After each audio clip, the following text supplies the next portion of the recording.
ازيكم عاملين ايه؟ وحشتوني جدا.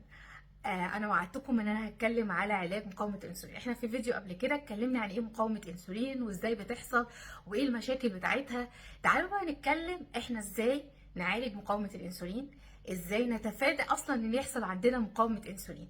تتلخص في حاجتين كبار.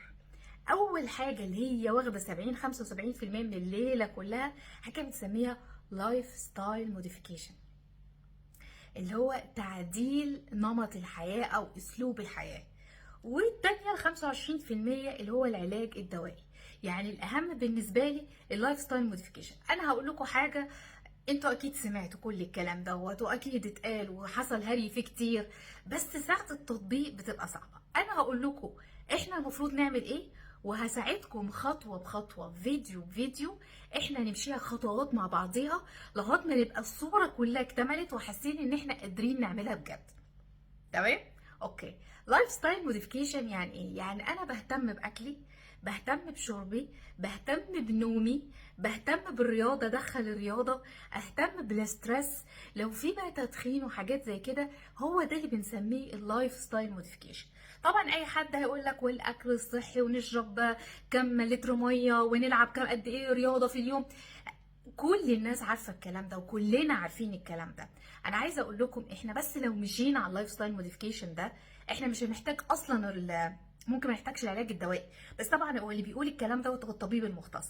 بس في اغلب الحالات الناس اللي بتقدر تعدل نمط واسلوب حياتها بتقدر تستغنى عن العلاج الدوائي تماما وبتكمل الرحله وبنخف والدنيا زي الفل.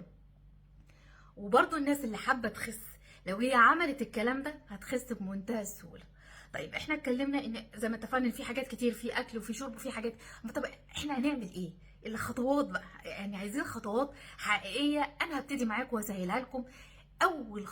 اول خطوه تعالوا نعملها كلنا. هننظف بيتنا، هننضف البيت من كل حاجة مؤذية بالنسبة لنا. أي حلويات مصنعة، أي بسكوتات، شوكولاتات، العصاير الجاهزة، البيبسي والشيبسيات، كل ما هو مصنع، المخبوزات، كل ما هو مصنع وسعراته عالية وغير مفيدة بالمرة، هننضف البيت. طيب في ناس بتبقى مرتبطة الحاجات دي عندها أساسية. أنا بقى هساعدكم إزاي. كل واحد سمع الفيديو ده وعنده مشكلة حقيقية في انه يتخلص من الحاجات دي من بيته وان هو بيحبها وعنده نهم وشره ليها ومعتمد عليها بشكل اساسي، يقول لي هو معتمد عليه او ايه المشكلة بالنسبة له وندور لبعض على بدائل صحية. اصلا انا ما ينفعش اقول يا جماعة اللي بيحبوا الحاجات دي يرموها كده بره وبعدين ايه نفضل كده عريانين. طب انا بحب، طب انا الوقت اللي انا كنت باكل فيه الحاجة دي هعمل فيه ايه؟ هاكل ايه؟ قولوا لي في الكومنتس كل واحد في حاجه مضايقاه، في حاجه معتمد عليها مش قادر ينظف بيته من الحاجات الوحشه دي، وانا هساعده ازاي نحط بدايل للحاجات دي. حاجات بدايل صحيه، نحط بدايل صحيه للحاجات دي. دي اول خطوه هنعملها عشان نعالج مقاومه الانسولين. هناخدها خطوه خطوه، فيديو فيديو. كل ما تعملوا الخطوه ننقل على الخطوه اللي بعديها. دلوقتي تعالوا كلنا ننظف البيت، ننظف بيتنا. مفيش حلويات، مفيش سويتس، مفيش اي مشروبات غازيه ولا عصاير جاهزه. واكتبوا لي الحاجات اللي انتوا بتبقوا ضعفة قدامها ومش قادرين تقاوموها وانا هساعدكم نحط لها بدائل صحيه. تمام؟ ديل. يلا اشوفكم على خير. مستنيه بقى تكتبوا في الكومنتس. باي.